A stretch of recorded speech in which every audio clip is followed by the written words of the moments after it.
I am so sorry. Now I'm on, right? The reason's because, sorry, Adam. Okay, it should work now. So click that link again, refresh it, and I am so. yeah, okay, so you can see that I'm already on the YouTube live video now. The reason's because it has this green button at the bottom that says Start Broadcast. And I didn't click it. I just thought it told me I have started, but no, I had to click it. So I clicked it, and now I've started the broadcast. So I'm on YouTube Live right now. So once again, hello everybody watching on YouTube. This is a members only live Q&A. Sorry, I know I've said this before, but I need to say it again because I just got on live. And you will see that those of you who are watching as a general audience on YouTube, there is a chat on the right side of this video right now. But this is a members only live Q&A, and that means I'm only taking questions that are from our Facebook group live chat happening right now. Okay, so if you're a general audience and you're just typing in questions, I will not be responding from the YouTube live chat. But the good news is you're able to join our Inspired Keys Academy for just $1 for 2 whole weeks. So if you're watching this as a general audience and you want to jump into the academy, just go on to inspiredkeys.com/join and use the discount code $trial and enjoy 2 weeks for just $1 to test and see if the Inspired Keys Academy is for you. Now, Inspired Keys Academy members, thank you for your patience. We've got Adam saying yeah, we've got Julia saying hi. It is so good. We've got lots of people in. And so go ahead, Inspired Keys Academy members, if you have questions, I will be prioritizing your questions and comments from the live chat. But if I don't see much happening there, I'm going to jump on to the questions I've collected from the week, from the last 2 weeks. And now what I'm doing is I'm actually going to go ahead and, because I don't see much happening in our chat quite yet, I don't see any questions there yet. So I am going to pull out my list. Okay, so the very first question, technically a question, is to reply Eugene. Now, Eugene is an Inspired Keys Academy member, and he has shared with me 2 recordings of himself playing. The first is No Higher Calling, and the second is Still from Hillsong. So what I'm going to do is I am actually going to respond, because I've personally replied him and given him some comments. But what I'm going to do is I will also play as a way to show how I will do it. Now, Adam, I see your question, and I will jump onto that as soon as I finish Eugene's. So what I'm doing is I want to show you guys how I will approach No Higher Calling and Still from Hillsong, because Eugene shared them in the form of an instrumental version. So that's what I'm going to do as well. I'm also going to share instrumental version. When I say instrumental, I mean right hand playing the melody and left hand playing the chords. Okay, so it's a little bit like, imagine it's communion time or altar call time, and then you are listening to the pianist ministering to the people. So there's no one singing, and the pianist is handling both melody and chords. Okay, so that's what I'm going to do. Now, before I actually do that, I need to play his recording a tiny bit, and I hope you guys can hear it. Yep, right there. Okay, so as you can hear, Eugene did a great job. He's actually playing it very, very nicely. Okay, great. So because I'm not perfect pitched, I actually needed to play that to find out what pitch I'm on. So what I'm doing now, guys, is I am turning on my Chordy app. And Chordy is this cool thing. Yep, so it's on my screen now. And the reason why we need to do a YouTube Live video as well is because YouTube Live allows me to share the screen. So this is what I'm going to do now. I am about to share my screen on the YouTube Live video. And go ahead to my YouTube Live to see what I am playing. So I'm actually going to just show you guys my Chordy app. Okay, great. So you should be able to see my Chordy app on the YouTube Live, guys. If you can't, please type it into the Facebook chat. But at the moment, I think it should work fine. Okay, great. So you should be able to see what I'm playing here. I'm actually going to just go ahead and turn this off and put the key to C major, because the key is in the key of C. Okay, so Eugene, this is in response to your video, and these are some ways I can think of on how you can make your no higher calling a little bit more, even more rich, because I like your version very much. You've got it done really simply and really clearly, so I think it's really done its job. If you really want to decorate it a little bit more, you could try having more harmony lines on your right hand. So this is, maybe I'll just have a go. So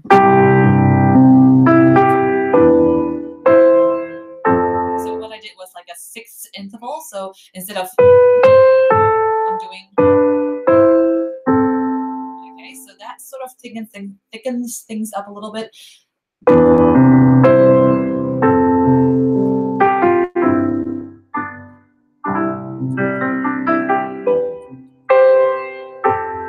I like this very much.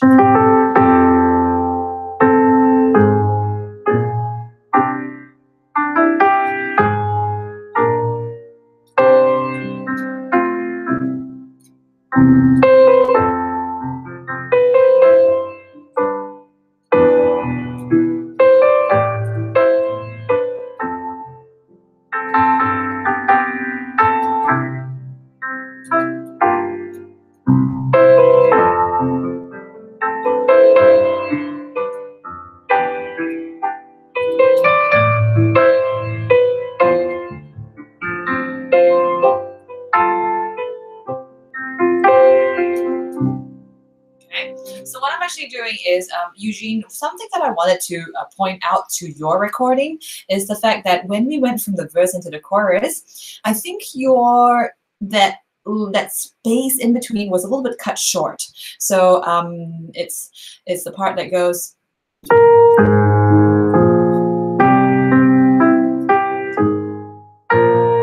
there's like 4 counts here. 1, 2, 3, 4. Right, so it needs to have that 4 counts. But what I heard in your recording was 1, 2. So there wasn't really the full 4 counts, and you really got to count those 4 counts in between as well. So something that I learned from my piano teachers last time is the fact that even though the music might be resting, maybe there's no music, no sound going on, the rest or the silence is part of the music. So you can't sort of go, oh, there's nothing going on, so I'm just going to cut short the silence. The silence is part of the music, and the beat is still going on during the silence. So it's really important to have the correct number of silent beats in between, or rest beats in between as well. So do keep that beat going on in your head. I'm actually about to go on to the next song, and Eugene shared a second song, and let's just listen to that key again. I just wanted to recall the key.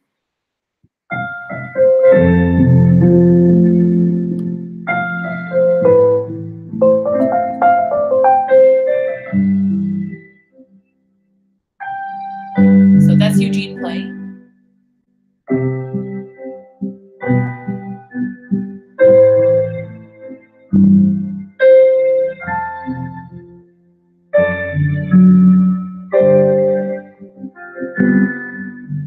So you know what? I'm actually going to just cut short because I've heard this recording before. But Eugene, I absolutely love the way you are playing. And perhaps the best value I can give you right now is to share what it is that I will play if I was doing it. And it's probably going to be almost similar to yours, but maybe I'll just add a few different styles of fillers and stuff like that. So something like...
So I'm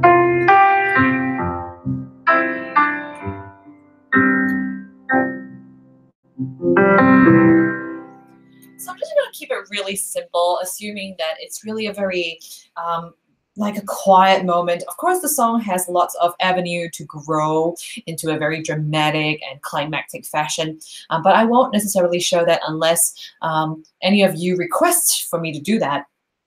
Because I do want to get on to other questions quite quickly. But something that I do want to show you guys is the fact that I try to make the piano sound a little bit more like a voice. You know, the thing about voice is that, or maybe instruments like the strings and the woodwind instruments, you can pitch bend a little bit. You can go like, hide me now. You know, the thing is that people don't actually go like, hide, like a really clear E sound, like, right? Hide. That's just really flat. So people usually sing it like, hide me now. So there's a little bit of inflection going on at the start of the pitch. So that's why I went like, maybe even, right? So instead of just a flat E, G, C, I try to make my piano sound a little bit more like the voice going. Of course, you don't really want to overdo it. I feel like maybe the EG is a little bit overdoing. So maybe I'll keep it to just the DE. So a little bit of inflection from the D sliding up to the E. I can't really slide on the piano.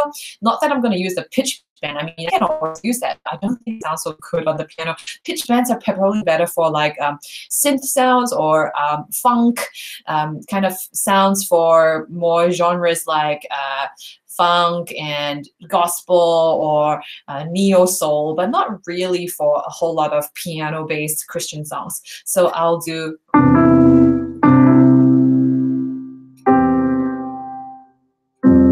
Right, so I just think that the da-da just makes it a whole lot more vocal-like. So I really hope that helped, and I am going to turn off my screen sharing at the moment. Okay, great. So I hope you guys were able to see the screen share.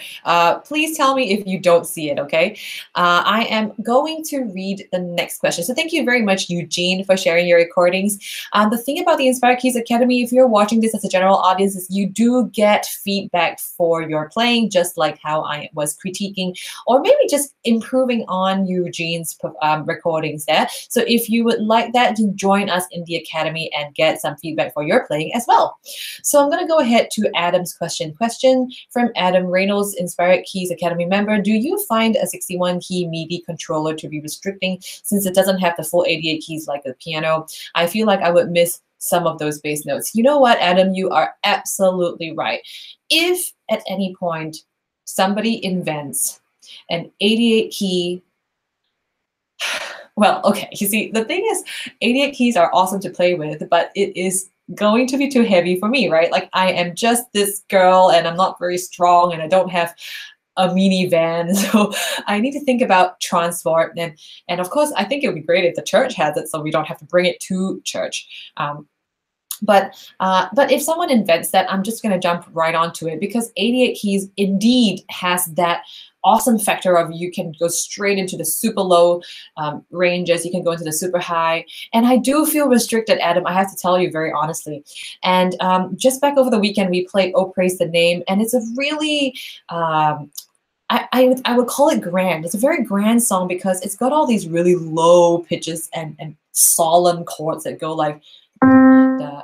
Okay, and we did it in B flat, right? So da da da da. So this is where the lowest B flat goes on the Novation Launch Key 61, which is, and to me that's just not low enough. So what I had to do to make do with that was to go an octave lower by manually pressing the octave minus button, and so when I press it, then it achieves the like that. That was the sound I needed. That pitch that goes. Right? Because that's just, it provides that grandeur that only really low bass notes can achieve for us. So Adam, I'm just going to say we just have to make do, I feel.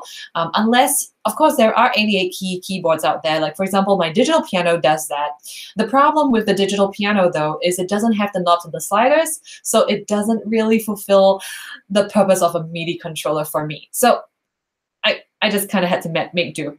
I will say, though, that almost 95% of the time, I am using the middle 5 octaves.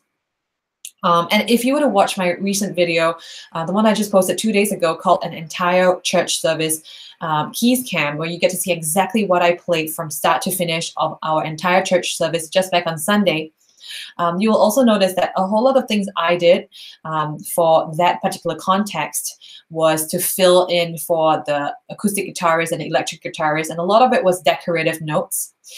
It wasn't so much piano stuff because I didn't feel like it was necessary, especially when the rest of the band is kind of filling out the harmonies.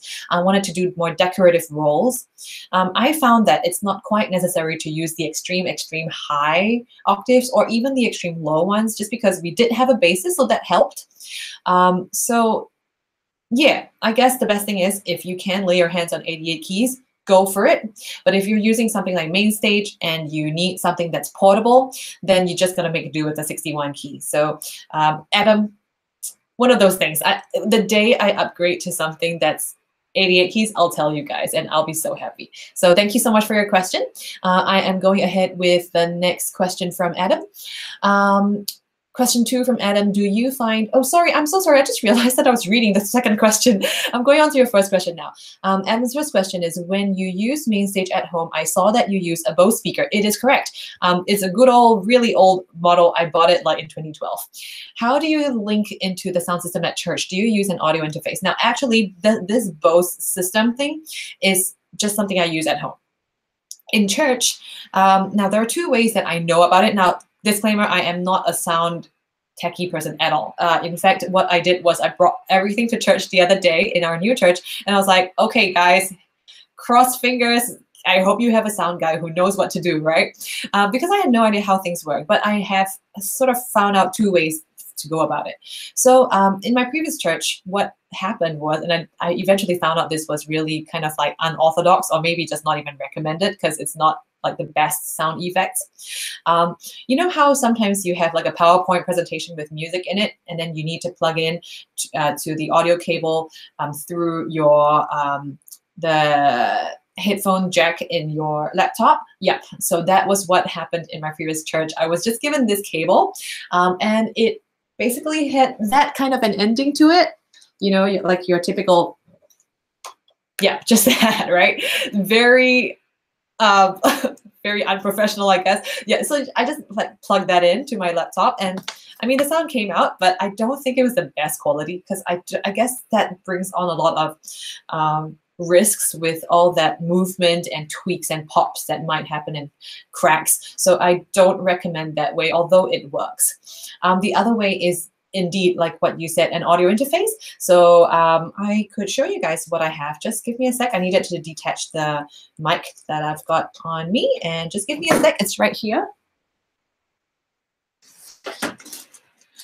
Okay, so here's my little box of all the cables that I use quite frequently, and I will dump these into my luggage when I go to church. So what I've got here is, I understand this to be pretty popular because it's not too expensive and it works, it does its job. This is called the Focusrite Scarlett 2i2. And it came in a set. This is actually a birthday present from my husband, so I'm really thankful. And honestly, when he first got it for me, I was like, why do I need this? Because I don't know how to use it, and I wasn't thinking of using it at home. It turned out to be really useful though, because nowadays we're just using it a lot in church. So it's basically got just a few of these. Sorry, I'm not a techie person, like I said, so I don't even know what to call these things.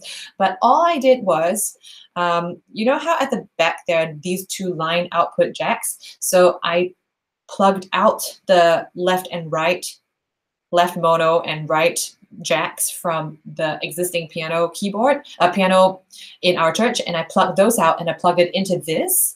And then I have 2 printer USB cables, one to connect my laptop to this and one to connect from my laptop to my keyboard.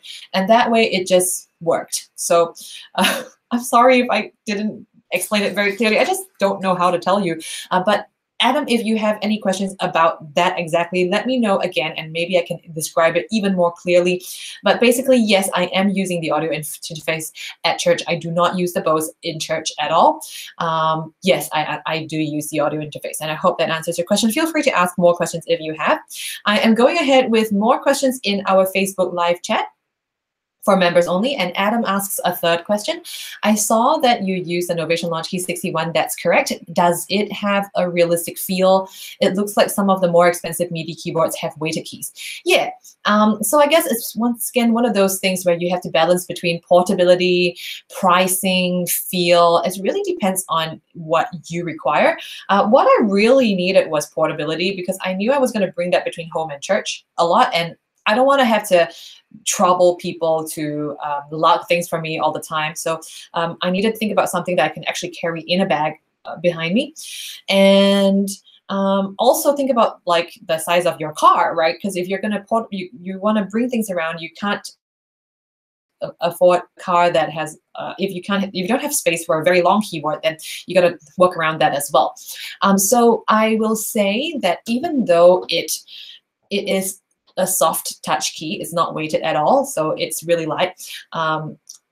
I think it does its job. I don't actually feel like I struggle with the fact that it doesn't feel realistic. Maybe a lot of it is about the way you play, like the touch that you create from it.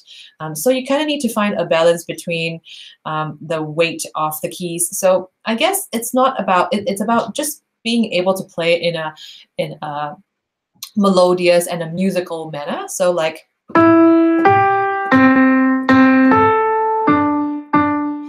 like for example, that tune that I just played. I know of friends who are just really energetic and strong people, and they just, every time they play, it's so really loud, like forte. But you know, it's all about your finger control. And what I personally like is something that's a little bit softer and a little, I feel, more pleasant to listen to. So.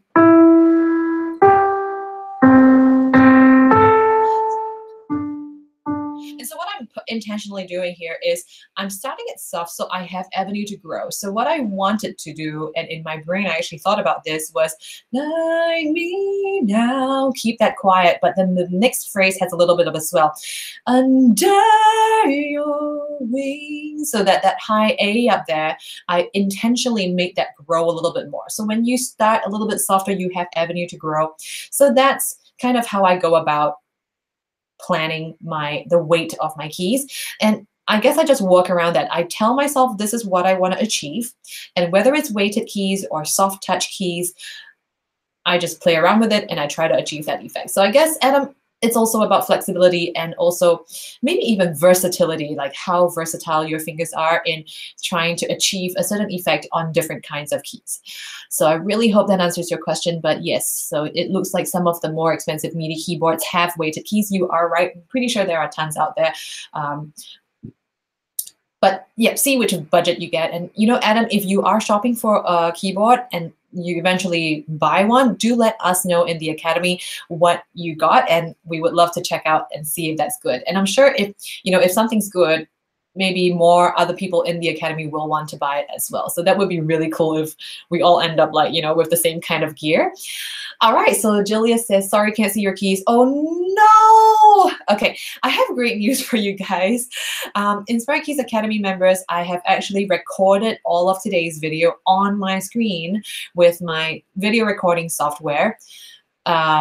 And so if you couldn't see it just now, don't worry, it's all recorded in my computer, and I will upload it into our Academy area, and you can watch this video again to see what it was that I played. And I'm so sorry if that didn't work. I'm gonna try it again. Bruce asks, what software comes with the Launch Key keyboard? Ableton Live Lite. That's right. Yep. So I'm just gonna type that in there. Ableton Live Lite. Yep, I'm typing it into the Facebook chat, guys. So if you're watching it as a general YouTube audience, you will not see anything happening in the chat on YouTube. Everything here is happening in our members area, which is the members only Facebook group live chat.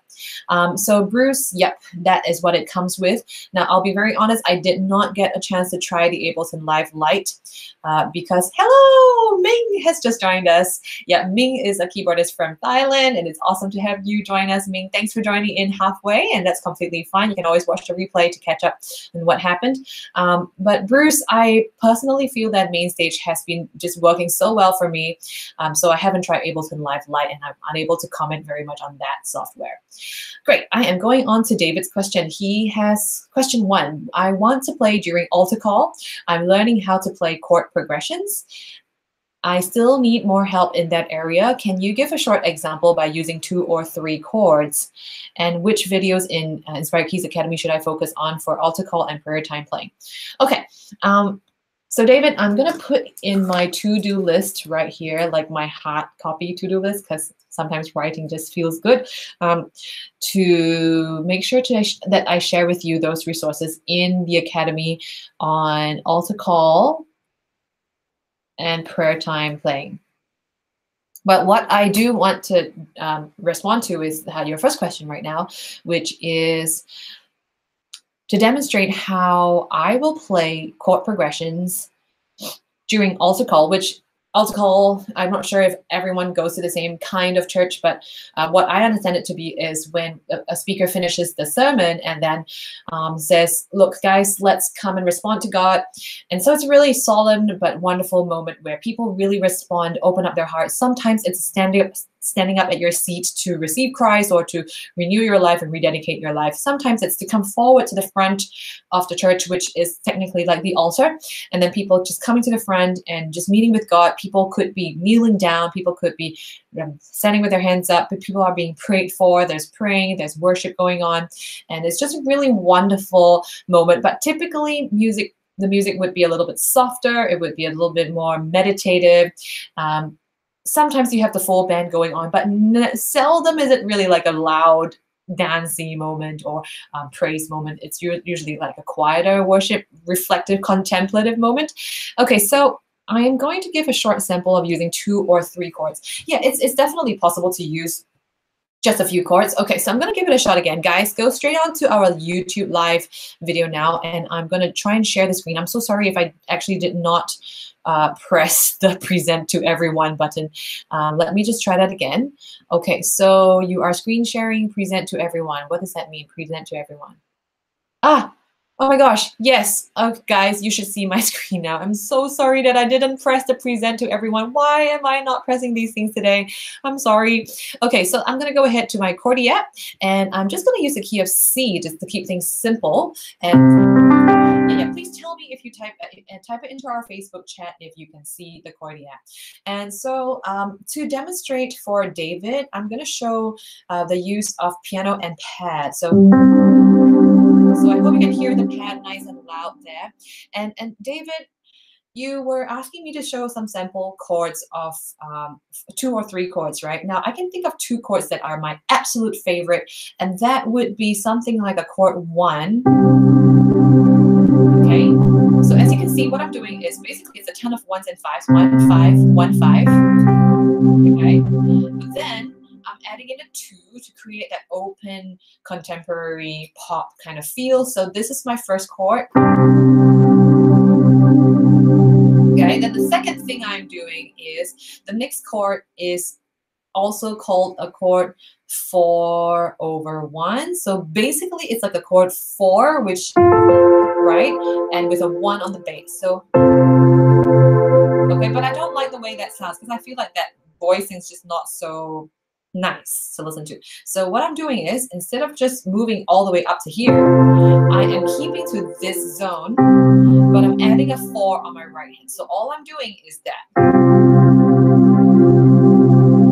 Okay, so now what I'm doing is I'm just going to alternate between these 2 chords. I'm alternating between chord 1 and chord 4 over 1. Chord 1 and chord 4 over 1. But I am doing it in this kind of a voicing. So first I've got, and then I have,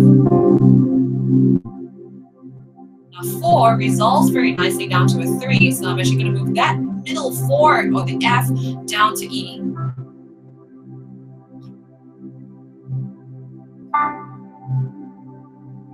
So give it a try if you can. If you have the pad sound, that would be even better.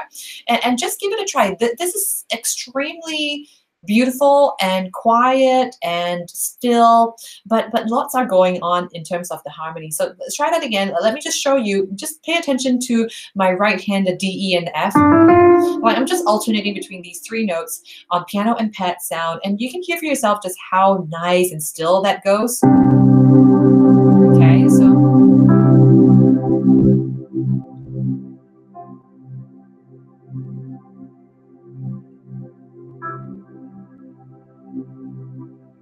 and then now that's going to get a little bit boring if I overdo it. So what I'm going to do is I'm going to play something else with the D. I'm going to add an F at the bottom with my left hand finger playing that. So now I'm going to just thicken the chord up a little bit. Instead of just that, I'm going to add F.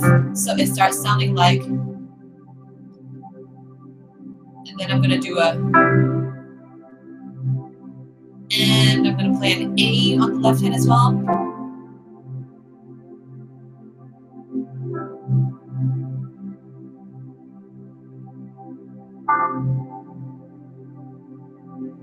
And maybe I'll just go down to the E at the bottom. So what I want you to know is that even though I am playing, okay, so this is what's going on. I've got the C at the bottom all the time. Okay, that's just going on all the time. I've got a G at the very top going on all the time as well. Okay, so that's kind of like my outer and my inner pad. It just keeps going on. It doesn't move. I've got like my pinkies on both hands just holding on to that. And then what's going on in the middle is I've got sixth intervals moving up and down. So I've got, and then I've got maybe even up to here. And maybe even that.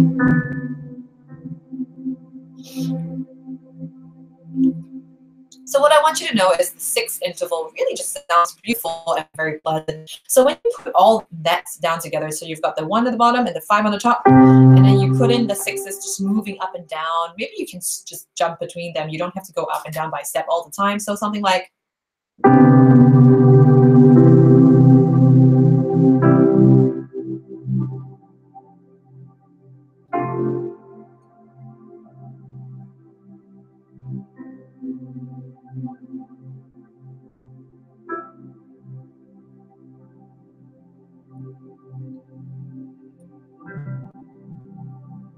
and then you can even just maybe move those 6 intervals up to the right hand.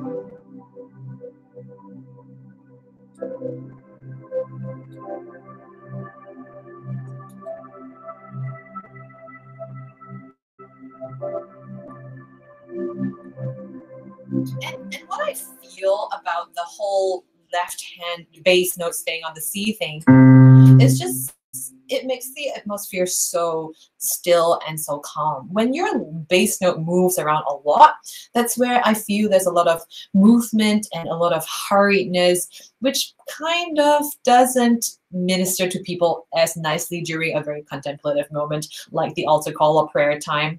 And what I'll do is, if I do get very tired of that C bass, not the fish, but the C bass note, I'm actually gonna probably add a few, like I'm gonna move down to an A maybe, and maybe move down to an F, and maybe even a G, and then to a C. So maybe something like,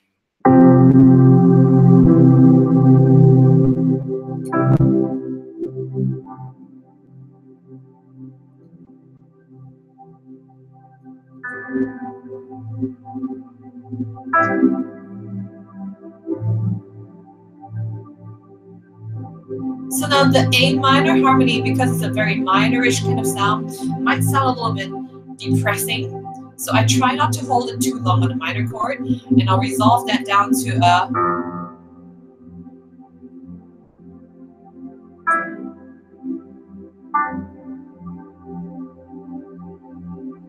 I earlier said I might go to a G, but I feel like I don't really want to do G anymore. So I might just go straight on to a C again.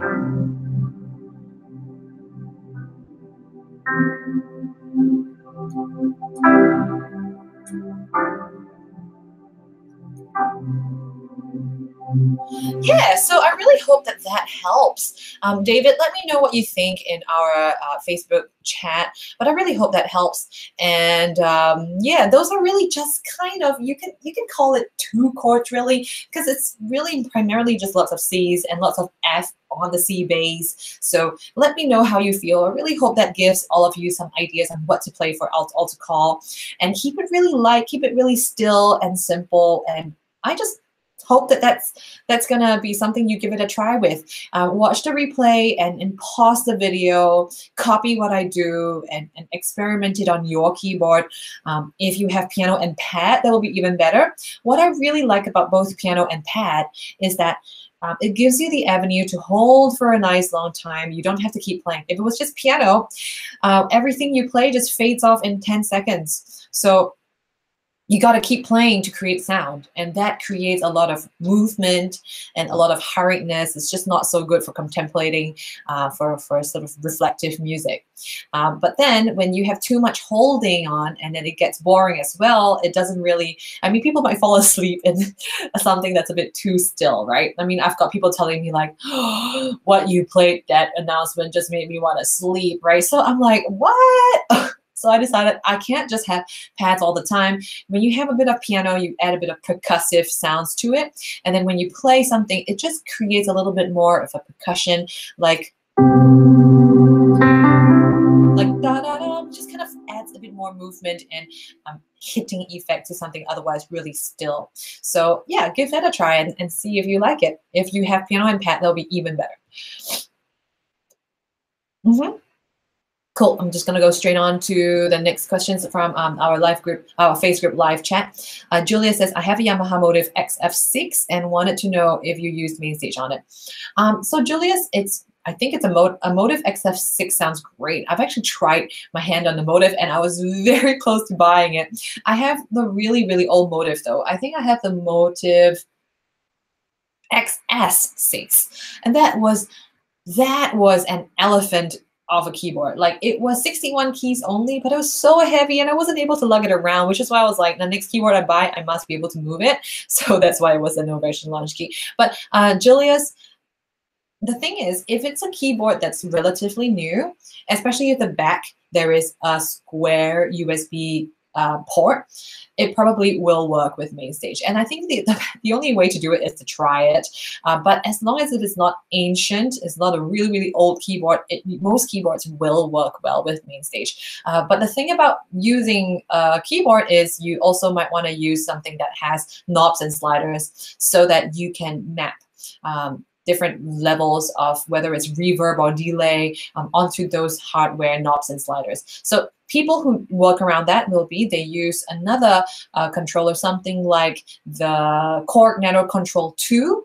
I'm just going to type that into the chat, Chord Nano Control. I know there's a 1 and there's a 2. I think the 2 is more popular. So go ahead and Google that, and then you'll see that it's basically a small little controller with lots of knobs and sliders and buttons, and you can then use that alongside your keyboard to create, to make and control your MainStage from. So Julius, you can give that a try, and I have a feeling it should work if it's not an ancient keyboard. Matt, thank you. You know what? I completely forgot to present to everyone. Clearly, I just don't do enough live videos. I need to do more. David says, I like that. Oh, I'm so glad it helped, and I really hope that you can give it a try and feel free to adopt it. The thing is, lots of when we learn stuff, I personally learned a lot from copying, and sometimes I just wish that my favorite keyboardists will do videos like this where they show us exactly what they play. But from like ancient times when I was a kid, and I'm like, I love what this person was playing on the keyboard, and all I did was on my cassette tape, guys, I'm that old, or maybe on a CD, I would like rewind like 500 times just to hear that 5 seconds of what the person played for that stretch, and I would just be on my piano and copying just from my ear, like, because there was no visuals. There was nothing that like this going on back then in the day. So yeah, just copy. Copying is a great first way to start. And then don't like copy wholesale, because I think you have your own style to it. So once you copy something, it's kind of like you've installed it into your software, and then you can put in your own twist to it, and then that just becomes a uniquely David style of playing. So yeah, copy from someone first, and then make your own, add your own twist to it, and then it becomes something unique. David says, yes, it helps a lot. I am a visual learner as well. I need to write some progressions down. Go ahead and write things down if you need. I do need to give a shout out to Inspired Keys Academy member, Catherine. Now, Catherine is this amazing lady, and she just, it's incredible. I probably should show you guys. She just hand wrote all the notes to the piano accompaniment of It Is Well from Bethel. Can you believe it? Like, she even wrote the 7/4 time signature, and I think she wrote everything by ear, right? Like, she just hears it on the recording and writes it down. That is incredible. My gosh. So those of you who need to learn from writing things down, write it down. Like, whatever works to help you learn, okay? And if you want me, if you've written things down and you want me to check and go through it, you can send it to me and I'll be happy to look through it. Although it reminds me of my schooling days, because I used to teach in school, and we would have to really mark through like manuscripts of paper with people writing. And yeah, it brought back those memories where I'm like scrutinizing key signatures and stuff. But the thing is, the beauty of what we do in Christian contemporary worship styles is a lot of it's by ear. And that's what I primarily recommend people to do. You don't have to write things down. And if you can, try to deviate from it. Writing down could be a good platform for you to launch with and start with. But once you've written it down and you kind of know, because if you can write it down, it's in your head somewhere, which also means that you could kind of just bypass the writing process and going straight into your ear, and your ear can just kind of tell your fingers what to play. And try that, because that's more improvisatory, and then you have more power to try new things, and you're not so restricted as opposed to I must play exactly those notes on the sheet. And so we're all about trying new things, experimenting new vocabulary, trying new notes to add with, trying new styles to play melody lines with, new chords. So go ahead and try deviating from writing if you can, David, and Catherine as well. David Franklin. Oh my gosh, we've got all the Davids in the house. Hello, David Franklin. Pastor David says, exactly, it does not sound as good with piano alone. Just gonna ask that question. Yeah, the thing is, piano alone can be very wonderful. The problem is you just got to keep playing to create the sound. And I just find that very restrictive. Like, as a pianist, if I have to play for like half an hour in a very free way, then I'm just gonna get so like, gotta keep playing. And it's just probably a little bit more distracting for the listeners as well. And we're in the business of helping people connect with God. So if we have distracted people because they're not listening to the speaker, or they're not connecting with God, they're actually listening to you play, then we kind of haven't done our job very well. And I think I've had that before. I was quite guilty of that. I had a friend who told me, Sandra, I was just listening to what you played the whole time. I'm like, what? You're not supposed to. You should be listening to God or like connecting with Him. So that was bad. Like, I'm just thinking of how I can try to improve that, but really it's a little bit out of your control. Okay. Now, David Wettrick has a second question. What kind of in-ear monitors do you have? Yeah, I actually have that in my list, and I'm just going to share with you guys. This is what I use. It doesn't look so good because it's all tangled up like that. So I use, it's a pretty nice length. So I guess you do need a pretty good length. The reason's because, yeah, usually you would use your in-ear monitors with the Aviom, which is this cool thing. You may not have Aviom. I'm pretty sure they have different kinds of brands out there. But you plug it into something, which is probably something near-ish to your instrument. And then you need to have a bit of leeway to move around, because it's probably standing up. So you do have to think about if it's connected to somewhere it's quite low. And then if you stand up, you need to have that amount of space to move around, and it wouldn't plug out if you move too much. This is the Shure, S-H-U-R-E-S-E 215. And it's got one of these cool ways to hang over your ear lobe so that it really hangs in place. And once it's all in nicely, and usually you would want to put it through your clothes so it stays within your clothes. And that way it wouldn't come out so easily. Tip, do not wear a dress. Because I was just wearing like a dress back on Sunday, and I realized I couldn't put this through the clothes, right? Because if you think about it, it's not long enough, so it would bring like my dress up on that side, which just doesn't look so good. So I had to keep it outside, and thankfully it just stayed in my ears quite nicely. But yeah, for all you ladies out there, don't wear a dress if you plan on using this, unless you have very long earphones. So anyways, yeah, this attaches quite nicely to your ear. So I needed a long time to learn how to put this on. So you just kind of plug it through your ears like that, and then you gotta hang that curvy side at the back of your ear. And then, okay, now, well, obviously my beanie can help to put it in, but when you push it in through like that, it doesn't even look like you've got earphones on, but it sits quite nicely in your ears, and that it also really cancels out the noise very nicely from outside. So I recommend that just because it's really the most affordable in-ear monitors out there that has enough drivers to make the sounds clear. If you were to use the free Samsung or iPhone, Apple earphones, I think they're going to jumble up a lot of the audio information in your ear, so it's not going to come across so clear if you have lots of instruments going through the channel. So I highly recommend the Shure SE215, and I'm just going to type that in here. Yep, that's the one I use, and I'm going to look at more questions. What do you like about them? I never used them before, and where should I start? So I definitely think you should shop around a little bit, and online shopping should work. Compare between, I mean, they've got Shure SE215, 415, 615, and all kinds of crazy numbers that go up. And so I went to this audio shop, and I just kind of took my iPhone and played music on my Spotify and went to different earphones and just tried them and just had some fun with them. And I'll be very, very, very honest, I did not really hear a ton of difference from like the ones with a lot of drivers and just the SE215, which I think has 2 drivers only. Maybe I'm just not an audiophile, a person who just goes crazy with like audio stuff, right? Maybe my ears are just not that sensitive, but I feel that the SE215 just does its job pretty well, and it was really very much more affordable than some of the big numbers, which can go up to several $1,000s. And I know there's like this, there are a couple of companies, Audio 64 is one of them. Just gonna type that in here, Audio 64. You can go Google them, but they go by the molds.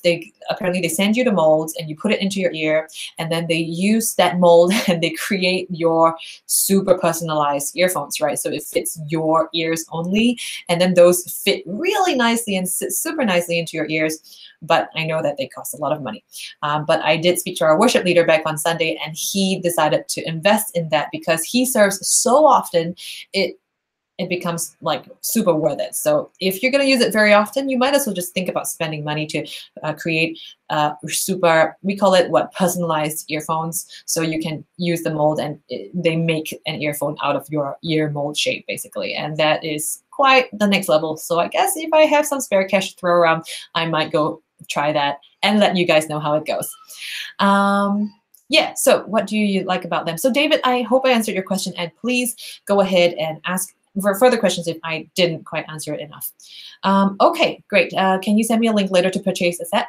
So David, what you can do is to, I'm not sure where you usually shop. I know lots of people in the States buy from Amazon.com. So what you can do is just go to Amazon and just type in the Shure SE215 and see what prices they have. And if you are the kind to shop around different places, maybe you could just do a general Google search and type into the Google search bank buy Shure SE215 and see what other online stores sell it to you. If you live near a mall, maybe you could even go check and see if they sell it in the mall. Maybe there's like an audio shop, a headphones shop, speakers shop. We used to have shops in Singapore where there's like a lot of electronics shop, and those shops like Challenger or even Harvey Norman, those shops might have a section where it's all earphones and speakers, and you could go and have some fun with them. Like go bring your phone along and plug it in and try different earphones and see which one works.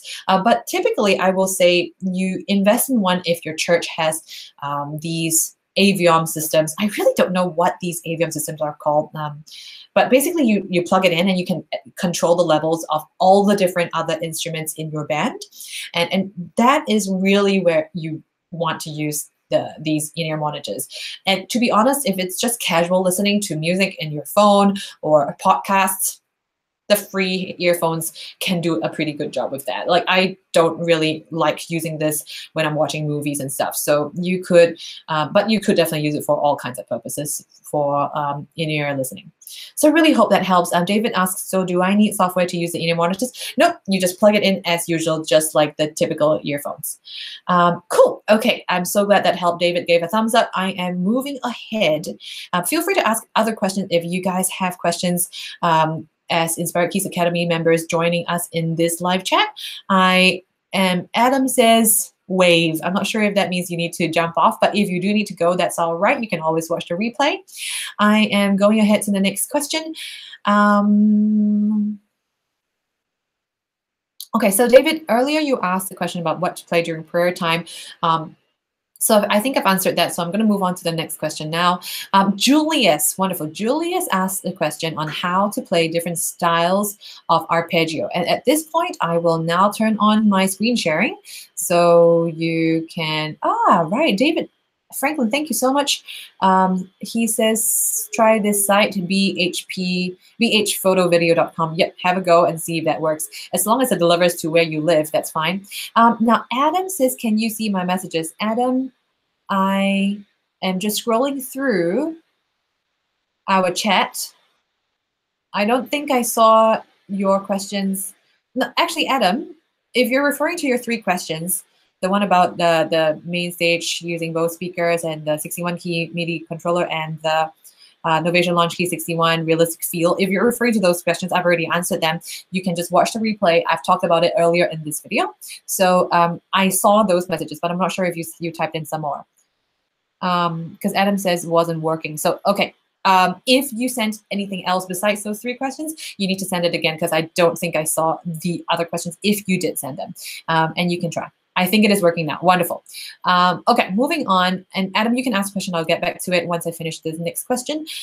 This is Julius who says how to play different styles of arpeggio. So I'm going to go ahead and turn on my screen sharing right now on my Google, on my YouTube tab. So go ahead to the YouTube video to see what I play. And I am going to click the present to everyone button like now. Right, you should see it. Okay, so Julius, I don't know a ton of arpeggio stuff, but I do know that the main styles of playing arpeggios as a technical work kind of thing when you are a pianist is, turn off the pad and right? So that's the typical one. So I'm not sure about whether you are able to do it with both hands. So that's going to be a little bit of a challenge. So you can try that.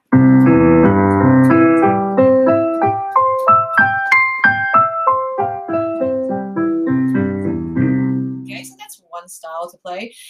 Something that I learned from my previous teacher was that to learn how to play evenly, you might want to put in some dotted rhythms to it. So instead of just a regular da, da, da, da, da, da, which sounds like triplets, 1, 2, 3, 1, 2, 3. You could always do some dotted rhythms like.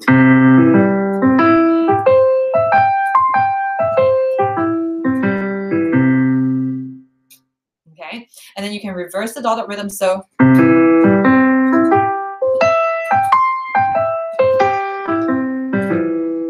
Something like that. And then, of course, another style of arpeggio is.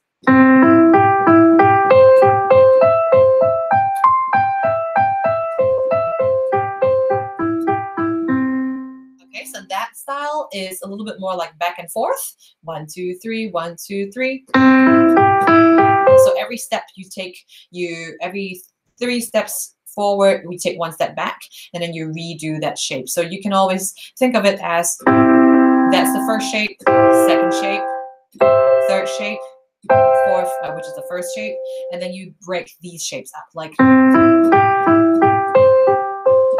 then backwards. Okay, now then you can also break them up into shapes of 4 notes. So instead of just 3 notes like just now, you can have 4 notes. Okay, and then when you have that, you can break that up into, you can break the chord up. So first we go through the 4 chord shapes, and it's that shape, second shape, third shape, and the fourth shape. And then what you do is you just break it up into.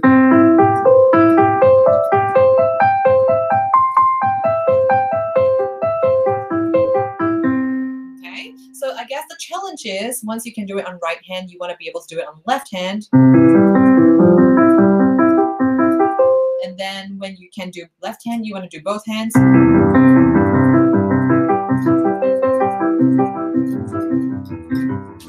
Well, it's not fantastic, but I kind of didn't really warm up before this. So, but it's great that you want to do this. And then when you can do that, maybe you can add the dotted rhythms in.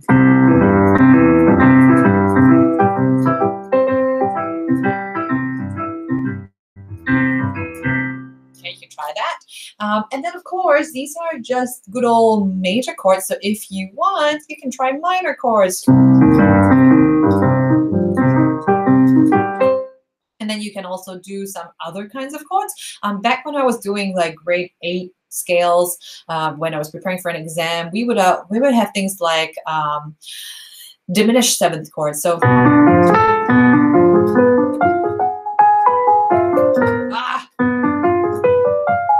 okay, so that would be like, that's a diminished 7th.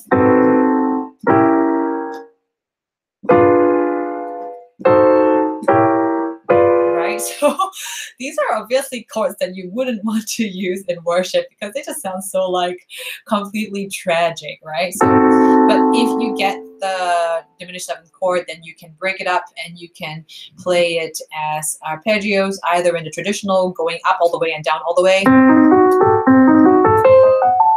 or you could do.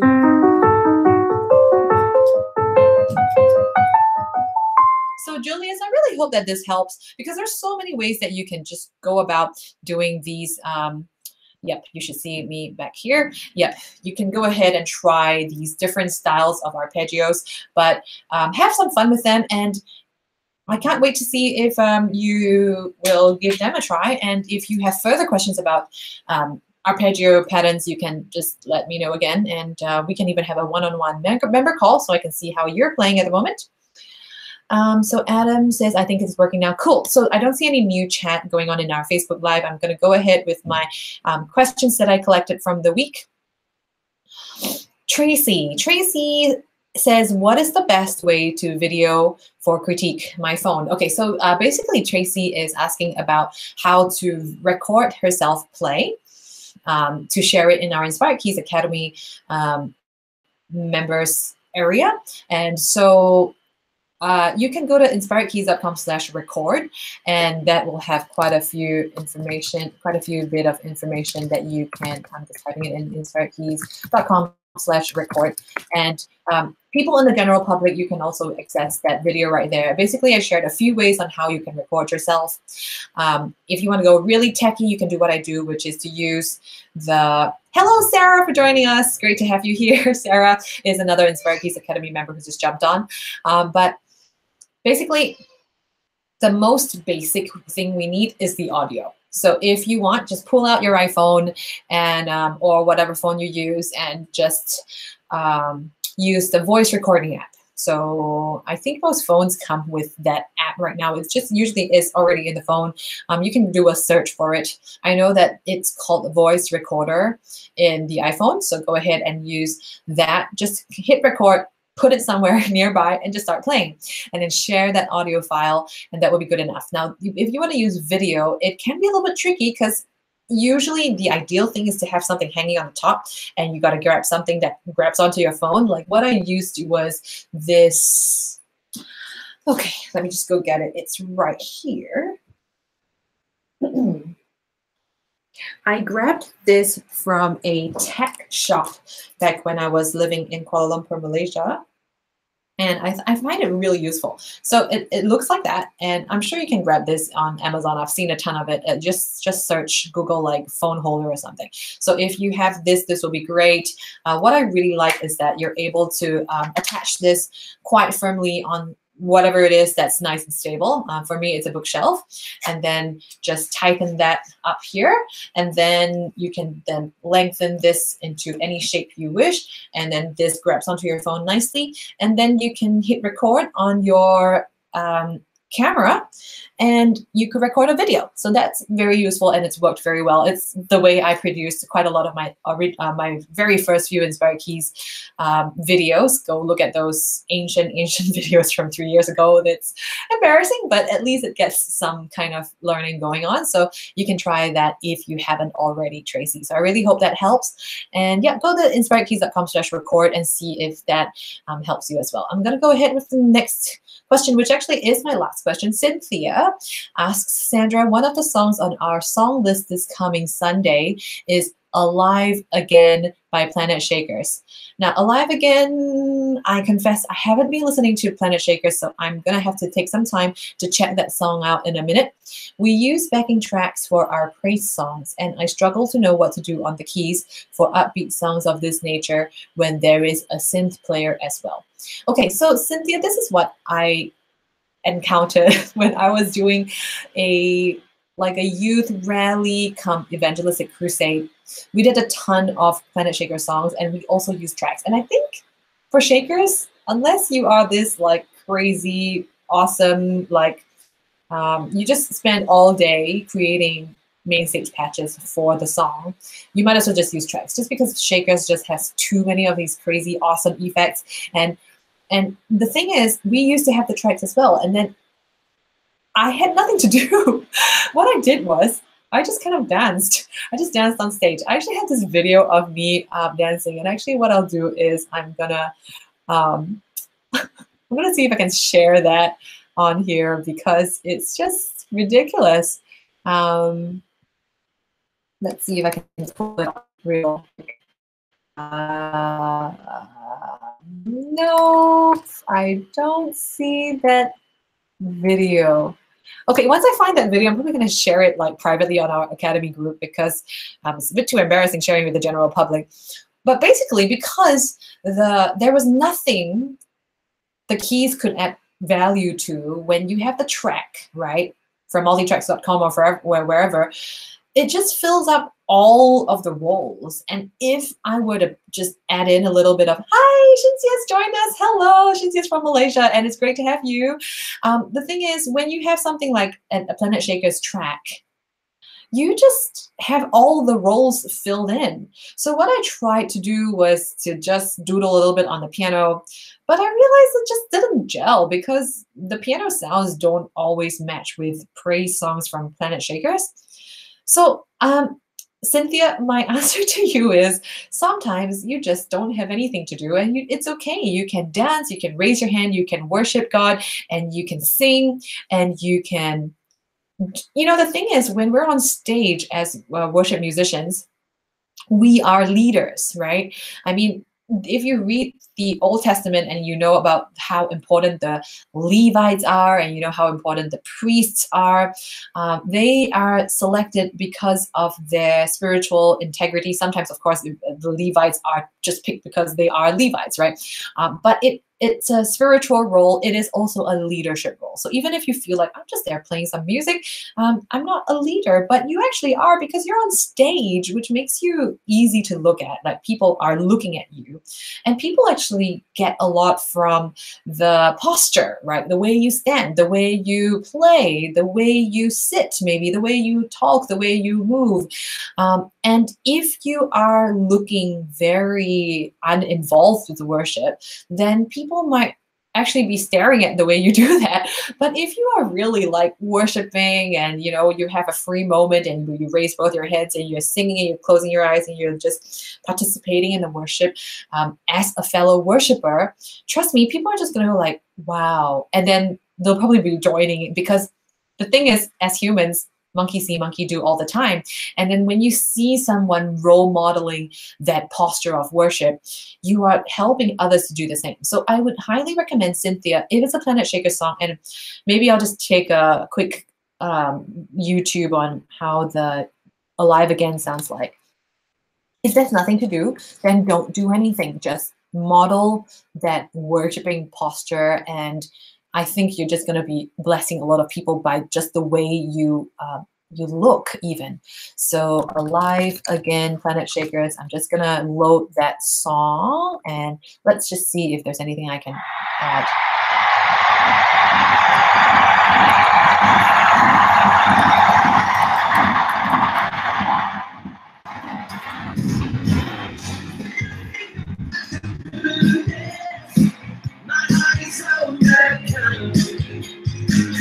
How could I begin to thank you for everything you've done? Keep on loving and close my heart to say you make me come alive again. You make me come alive again. This is the moment. Cool. Okay. Well, I was basically getting an idea of how the song sounds, and I recall it now. I haven't been listening a lot to this particular album, but I do love the. Sarah, your question is funny. I actually don't teach the guitar, but it's something that I have in my classroom because I like letting the children that I teach explore different instruments. So it's more for exploratory purposes, and sometimes I do use it for worship personally. But no, I'm not a guitar player. What I really should have is like more keyboards, right? And I have like a keyboard in the back, and maybe hang it on the wall or something. So that's a good idea. But yeah, no. Alive Again is. Even though it's a really dancey and praisey kind of genre, when I was listening to it, I kind of felt like there are a few things that you can add on top in a decorative fashion. So what I'm going to try to do now is I'm actually gonna, because I have loaded on to my main stage, and I am just gonna explore some different sounds I have. What do I have here? Okay, so I've got like this cool synth sound that I have here, and I'm not saying that this is the best synth sound, but what I'm going to do is I'm actually going to load Alive Again, and I'm going to show you my screen. So go to the YouTube Live tab, guys. Don't watch the Facebook Live, just because Facebook Live doesn't have my share screen function. So go to the YouTube Live screen right now, and then I'm going to show you some ideas that kind of just off the top of my head. I haven't practiced this before, and I'm just going to show you what I will do if I was going to be a keyboardist playing Alive Again. So let's see. I'm just loading on my Chordy app. I'm going to present to everybody, and you should hopefully see my Chordy app. Yeah, there we go. So, okay, so you can see that. I'm just going to go and load the Alive Again video and then show you guys what I'll play.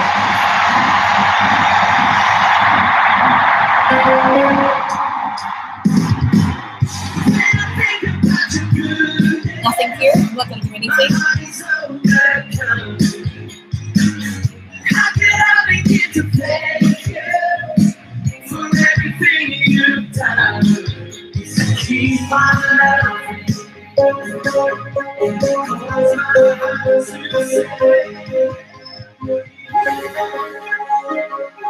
You make me come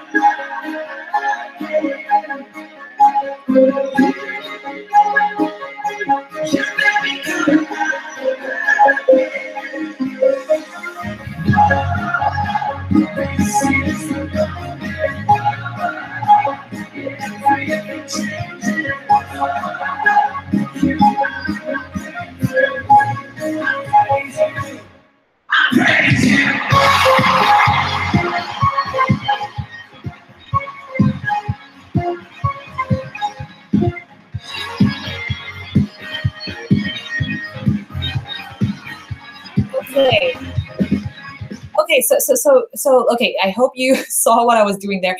Basically, I just kind of created some doodling like riffs. Okay, I'm just going to share my screen again because I do want to share a few important things here. First up, I pulled out my so you should see my screen again. Sorry.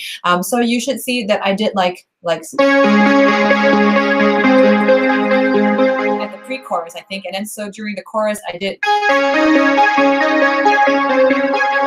So that's basically what I was doing. I was just kind of like adding something on top of what was already a very thick texture.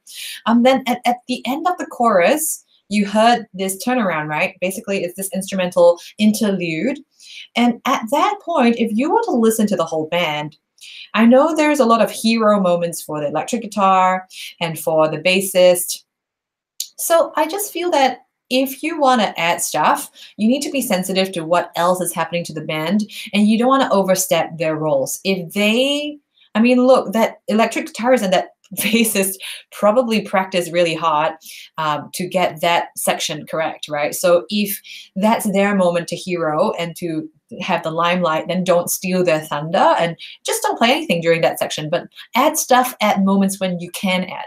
So, you know, Cynthia, this is probably the best thing I can share regarding your question about Alive Again, and I really hope that that helps. I'm going to go ahead with our Facebook chat and see if there are any other questions. Sarah, you're very welcome. Yeah, okay, great. You know what? I don't see any other questions from our Inspired Keys Academy Facebook chat, which also means if that's the case, I will conclude today's live Q&A. I really want to thank all of you for jumping in, whether it's from the very beginning or from halfway. Thank you for taking precious time out of your day to come and learn worship keys. And remember, the whole point that we're doing this is so that we can up our skills and grow the talents that God has given us so that we can become more skillful and be a greater blessing to God and to his people. So it's been my honor to answer your questions. And look, if you have more questions, or maybe you just can't formulate them fast enough to type it in here, or you come up with more questions, just go ahead and share that in our Facebook group. You can email it to me personally if that's something you prefer to do. And what I will do is either to answer your question in the next live Q&A, members only live Q&A, which I will announce in our group. There will be 2 per month. So we've just done the second one in July, and there will be 2 in August. They should be about 2 weeks apart. And I will, whoops, dropped my mic there. And I will be happy to answer your questions then. So Sarah, stay tuned. What I need to do is actually going to have to look through my calendar and make sure I secure the date in a really good fashion. But I will tell you it's about 2 weeks apart each one, twice a month, and look forward to more of your questions then.